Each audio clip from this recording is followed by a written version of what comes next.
Ang kwentong ito ay hango sa totoong buhay. Karanasan ito ni Tiburcio. Taong 1974, Rodriguez, Rizal.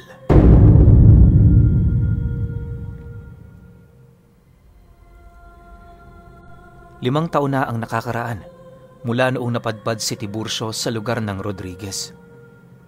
Tubong Samar siya, isang purong waray nun.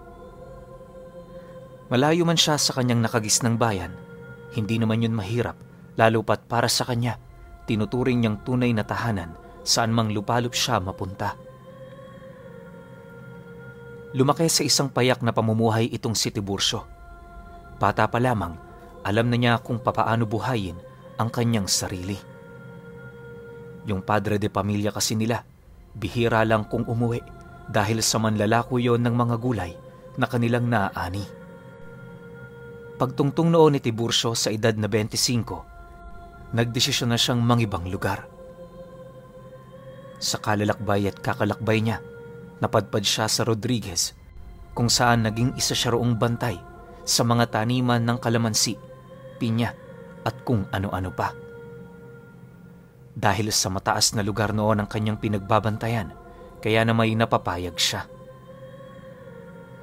Hindi si Tiburcio ang uri ng taong nagtatrabaho para sa pera. Sa halip ginagawa niya ito para sa kapayapaan ng sarili niya. Basta ba'y merong makakain tapos mapayapa ang lugar na tinitirhan niya, payag na payag siya.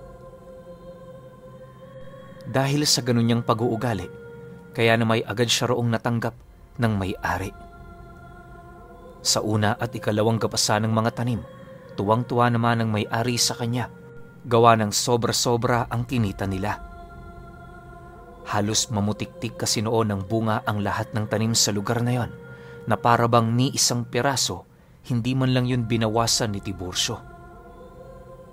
Dahil dito, sobra-sobra naman ang sahod na kanyang natatanggap na siya namang ipinagpasalamat niya kahit papaano.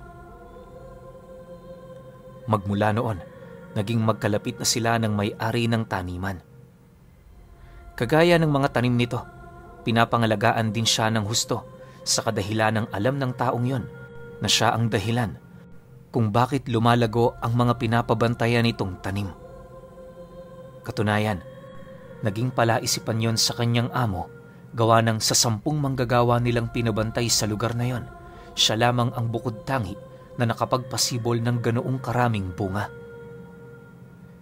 Hindi mawari ng amo niya kung nagkataon lang ba ang lahat o talaga namang likas na swerte itong si Tiburcio pagdating sa pag-aalaga ng mga tanim. Itong mga panahong ito, nasa kasagsagan ng pamumunga ang lahat ng tanim nila. Dahil sa medyo malapit na noon ang gapasan, kaya na may todo bantay na noon itong si Tiburcio. Ang pinakamahalaga para sa kanyang puno sa lugar ay yung 3 puno ng lanzones na paboritong kainin ng mga anak ng amo niya. Bagaman nasa harapan lang yon ang kubo, palagi niya yung tinitingnan para masigurong hindi ito pinamumugaran ng mga peste. Ang tanging pinahihintulutan ni Tiburcio na mamugaran sa punong yon ay ang mga kumpol ng bubuyog na nagkakaroon ng pugad sa mga sanga nito sa oras na yon ay namumukadkad na sa bunga. Alam niyo ba, nasa paniniwala ni Tiburcio na kapag ang isang punong namumunga ay pinagpupugaran ng mga bubuyog, paniguradong matatamis ang mga bunga nito. Yun ang kanyang sikreto kung bakit lahat ng prutas na kanyang binabantayan ay labis na nagugustuhan ng kanyang amo. Sa paglipas ng mga araw ng kanyang pagbabantay, naging maayos naman ang lahat. Hindi naglaon nang medyo hinug na ang mga kalamansi. Doon na siya nagpasyang bumaba ng bukid para ipagbigay alam ito sa kanyang amo. Habang binabagtas ni Tiburcio ang daan, wala naman siyang ibang iniisip kundi ang nalalapit na gapasan. Sa pagdating naman niya sa pamamahay nito, di pa man siya nakakapasok, bumungad na ang amo niyang abalang-abala sa pag-ayos ng mga tanim nito sa bakuran nila. Pagsilay naman ito sa kanya, dali-dali naman siya nitong pinapasok habang nagwiwika yon sa kanya ng, "Magandang umaga, Tiburcio. Magagapas na ba tayo?" Nang marinig naman ni Tiburcio ang sinabi nito, napatangulang naman siya habang sumasagot doon ng, "Kahit ngayong hapon, pwede na ho. Pumunta na lang kayo roon kung magagapas na tayo." Matapos naman ang kanilang pag-uusap, nang akmang uuwi na si Tiburcio sa kanyang tinitirhan, bigla naman siya noong pinigilan ng isang lalaki. Sa kauna-unahang pagkakataon, pinapasok siya nito sa loob ng bahay kung saan doon niya nakita ang nag-iisa nitong anak na babae. Sa estado ng dalagang yon, hindi nagkakalayo ang kanilang edad. Bagaman tipo ni Tiburcio ang ganoong itsura, minabuti niyang wag itong pansinin, lalo pat alam naman niya na langit at lupa ang pagitan nila. Mahirap man kasing sabihin pero talaga namang may kaya ang pamilyang yon. Si Tiburcio naman, isang hamak na manggagawa lang ng ama nito. Pagkatitigan naman nilang dalawa, nagpatuloy lang naman sila sa paglalakad hanggang sa hindi naglaon, narating na nila ang malawak na sala ng bahay. Makalipas pa ang ilang minuto, hindi na rin nagpaligoy-ligoy pa ang kanyang amo. Sa pagsilay naman ito sa kanya, agad naman itong ibinahagi ang mga detalyeng natunugan nito sa kanilang baryo. Ayon sa amo niya, na noong mga nagdaang araw, merong mga rebeldeng umiikot na may mga daladalang sako. Tumutungo ang grupong yon sa mga taniman kung saan nililimas nila ang mga koprang maaari nilang mapakinabangan.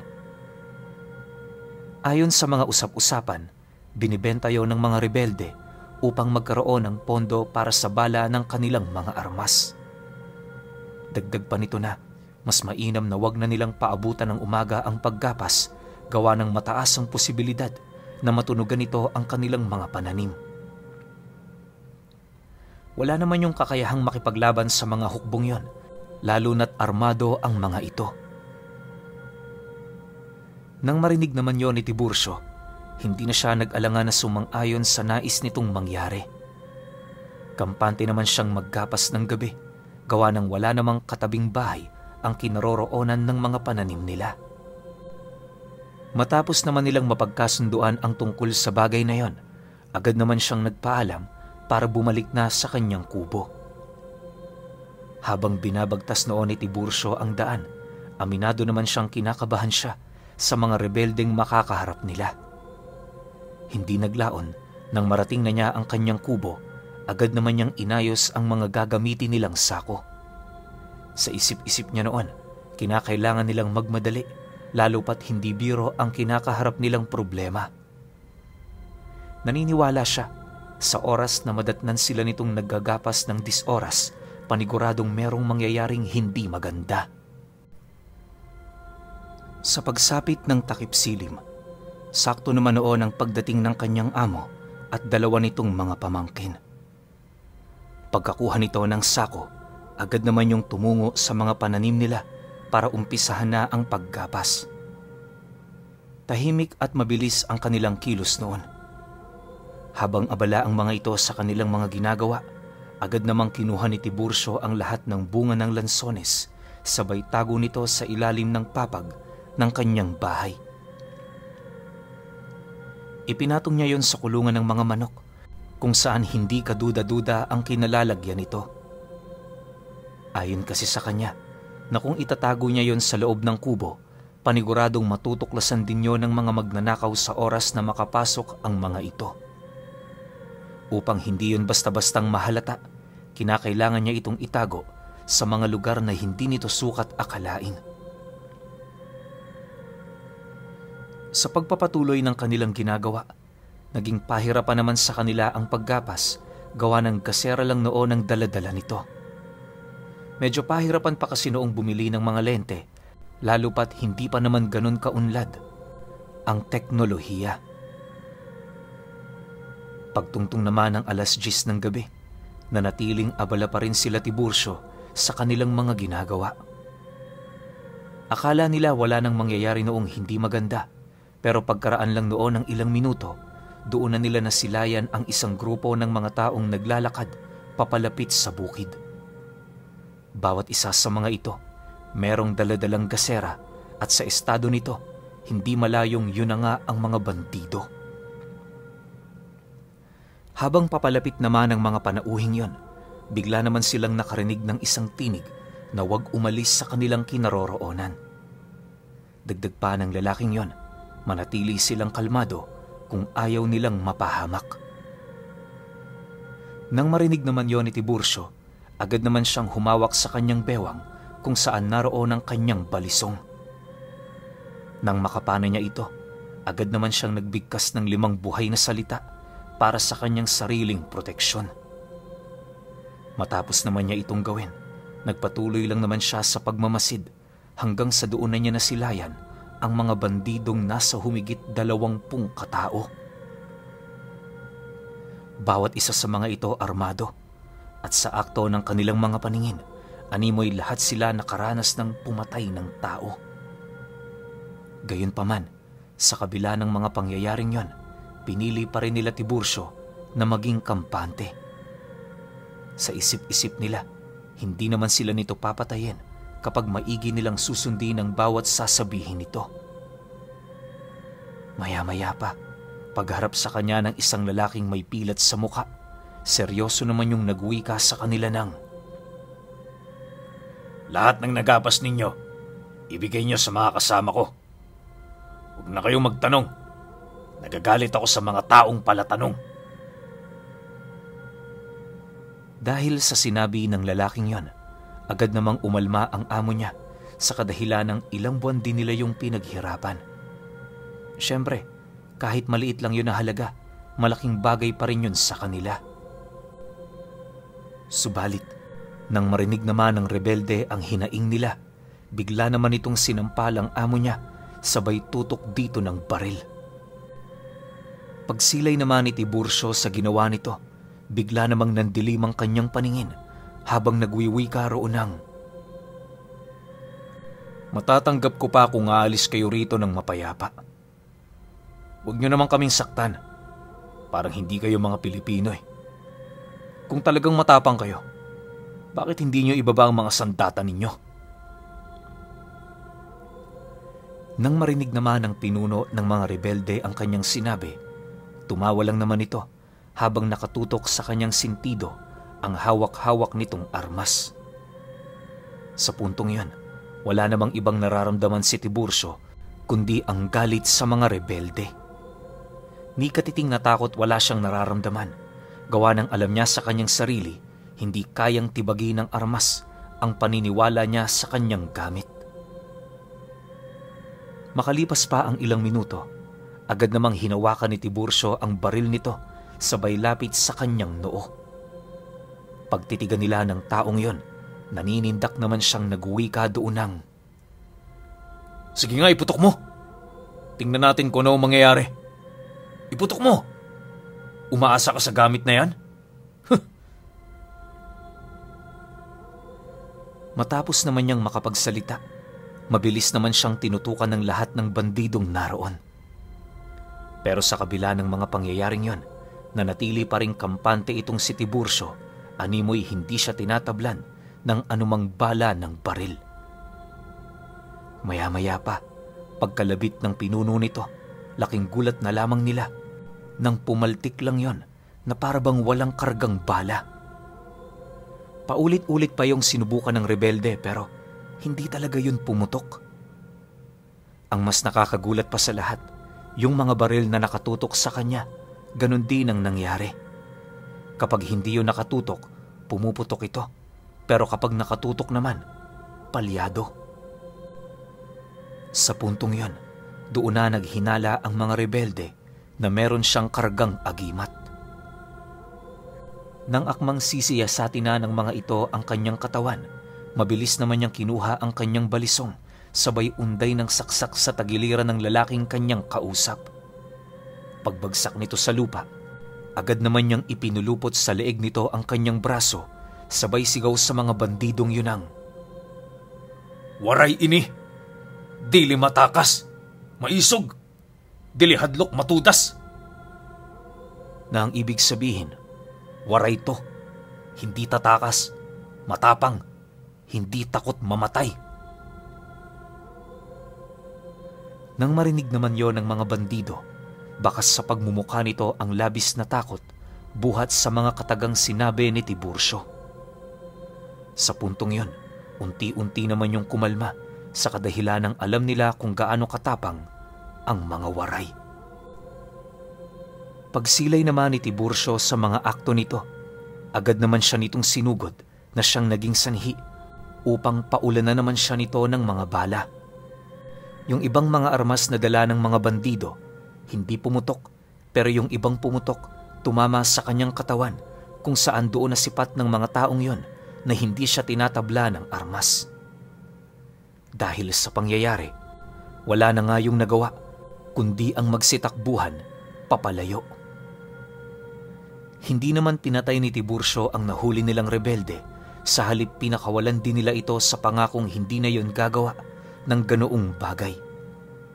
Inilahad din ni Tiburcio sa rebeldeng yon na ang tungkulin nito hindi manakot ng mga pangkaraniwang tao bagkus pumoprotekta sa bawat interes ng mga kababayan nila. Matapos naman niya yung maabisuhan, agad din naman itong umalis sa bukid. Wala yung dalang kahit na ano, gawa ng hindi naman yun pinahintulutang kumuha ng kanyang amo. Magmula noon, hindi na bumalik sa kanilang lugar ang mga rebelde. Labis naman yung ikinatuwa ng amo niya dahil sa kampante na ito na gumapas tuwing sasapit ang araw ng anihan. Ilang buwan pa ang lumipas matapos ang pangyayaring yon. Tiwalang-tiwala na talaga sa kanya ang amo niya. Sa katunayan, parati na siya nitong iniimbitahang kumain sa mismong bahay nito na siya namang naging pagkakataon niya para makita ang dalagang kanyang naging tipo.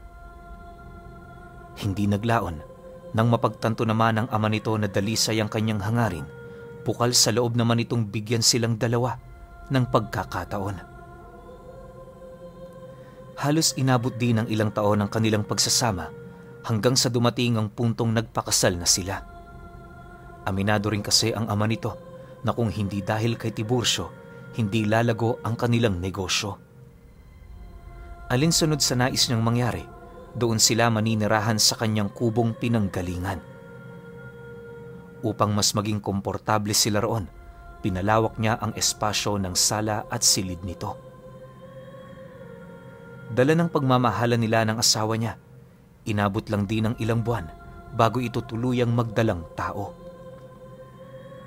Lubos naman yung ikinatuwa ng pamilya ng kanyang asawa dahil sa wakas, meron ng bagong miyembro ang kanilang pamilya. Subalit, kalakip ng magandang balitang yon, nagkukubli sa kalooban niya ang isang matinding pagkabahala. Siyempre, bilang taong may alam sa lihim na karunungan, alam na niya ang panganib na kalakip nito. Dahil sa inaasahan na noon ni Tiburcio na maraming aswang sa kanilang lugar, ang ginawa niya, habang hindi pa gaanong kalakihan ang tiyan nito, nagpakalat na siya sa buong paligid ng iilang mga pangontra. Nagtanim na rin siya ng baging ng makabuhay sa bahay nila, nang sa gayoy bago pa man sumapit ang 9 na buwan ng tiyan nito, gumagapang na ang baging na yon sa pundasyon ng kanilang bahay patungo sa bubong nito. Inabisuhan din niya ang ama ng kanyang asawa na hanggat maaari, panatilihing sikreto muna pansamantala ang tungkol sa bagay na yon. Nang marinig naman ito ang kanyang sinabi, lahat sila hindi nag-alangang yon ay sundin. Nang medyo mapansin nilang nagkakaumbok na ang tiyan ng asawa niya, hindi na nila ito pinapunta pa sa baryo. Alam nilang marami ang magtataka sa pagkawala nito pero mas mainam nang nag-iingat. Isang hapon, habang naglilibot si Tiburcio sa bukid, meron siyang nasipat na 2 malaking aso na animoy paikot-ikot sa lupain ng ama niya. Dahil sa kanyang nakita, pasimple naman niya yung nilapitan, subalit bago pa man niya marating ang kinaroroonan nito, parang bula naman din yung naglaho. Pagtalo ng mga nilalang na yon sa talahiban, hindi na yun nasundan pa ng kanyang paningin. Matapos naman ang pangyayari, pasigaw naman niyang pinagmumura ang mga ito habang patuloy na pinagbabantaan na huwag silang mangahas na pumasok sa kanilang lupain. Makalipas pa ang ilang minuto, padabog namang bumalik si Tiburcio sa kanilang pamamahay, pilit pinag-iisipan ang tungkol sa mga nangyari. Sa puntong yon, doon niya napagtanto, kinakailangan na niyang gumalaw bago pa man sila maunahan. Sa pagsapit ng gabi noong mismong araw, nagdesisyon siyang patulugin na muna sa bahay nila ang mga magulang ng asawa niya. Di naman yung tumutol sa nais niyang mangyari, lalo pat hangad din ng mga ito na magpalipas ng gabi sa kanilang mumunting tahanan.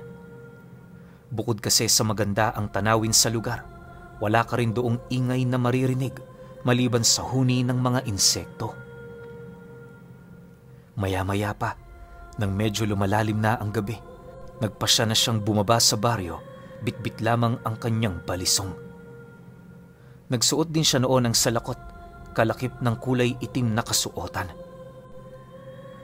Sa pagbagtas niya ng daan, maigi naman niyang pinakiramdaman ng buong paligid. Noong una, wala naman siyang napapansing kakaiba, pero hindi naglaon, doon niya narinig ang huni ng isang tiktik. Walang sabi-sabi, agad namang nagkubli si Tiburcio sa ilalim ng puno habang patuloy na hinahanap ito. Pagkaraan pa ng ilang minutong pagkukubli niya, dahan-dahan naman siyang napasilay sa itaas ng puno matapos niyang mapansin ang pagpalaspas ng mga sanga nito. Sa kanyang pagmamasid, doon niya nakita ang isang tiktik na tila bang merong hinahanap. Sa estado nito, nasisiguro niyang hindi siya nito napansin, kaya ang ginawa niya, dahan-dahan niyang inilabas ang talim ng kanyang balisong. Matapos niya yung gawin, buong puwersa naman niya nitong inasinta ang nilalang na siyang naging sanhi upang mabilis yung bumagsak sa lupa. Nang masipat niya ang kinabagsakan nito, hindi na siya nag-alangang pangyonay lapitan, bitbit ang isang malaking tipak ng bato. Pagdating niya sa kinaroroonan ng nilalang, paulit-ulit naman itong nagpupumiglas, hawak-hawak ang puwak nitong walang patid sa kakabulwak ng dugo. Dahil sa pangyayaring yon, agad naman niyang binagsaka ng tipak ng bato ang ulo nito, sabay hugot sa balisong na nakatarak doon. Pagramdam naman niyang patay na ang nilalang na yon, mabilis naman niya yung kinaladkad patungo sa masukal na bahagi ng daan. Upang hindi basta-bastang umalingasaw ang amoy nito, ibinaon niya yon ng 10 pulgada sa lupa. Matapos naman niya yung gawin, nagpatuloy lang naman siya sa paglilibot hanggang sa masiguro niya na wala nang nilalang napakalat-kalat pa. Ayon kay Tiburcio, sa loob ng 9 na buwan, ganon at ganon ang kanyang ginawa. Sa kabuuan, humigit sa 20 nilalang ang kanyang napatay. Ang iilan sa mga ito, kung hindi sigbin, mga aswang o hindi naman kaya'y mga manananggal. Dahil sa ginawa niyang yon, kaya na may naging maayos ang pagbubuntis ng kanyang asawa. Nang maipanganak na ang supling nila, nagpatuloy pa rin ang kanyang gawain para lamang masigurong ligtas ito hanggang sa paglaki. Alam niyo, pinuno, sa dinami-rami ng napatay noon ni Tiburcio, isang lugar lamang ang pinaglibingan niya nito. Ayon sa kanya, na sa paglipas ng panahon, ginawa na niya yung panata na tanging pamilya lamang nila ang nakakaalam. Hindi naman siya tinutulan ng ama ng kanyang asawa sa gawain niya, lalo pat aminado ito na responsibilidad yon ng mga katulad niyang antingero. Sa paglaki ng anak niya, unti-unti na ring dumalang ang mga ganoong nilalang sa kanilang lugar. Hindi naglaon, sa pag-unlad pa ng sibilisasyon, wala nang nasilayang ganoong uri ng nilalang si Tiburcio. Ipinagpasalamat naman niya ito, gawa ng yun talaga ang dahilan kung bakit niya ginagawa ang mga ganoong bagay. Hindi man sa pagmamayabang pero sa lugar na kanyang pinagmulan, kinakatakutan talaga ng mga aswang ang mga solidong waray.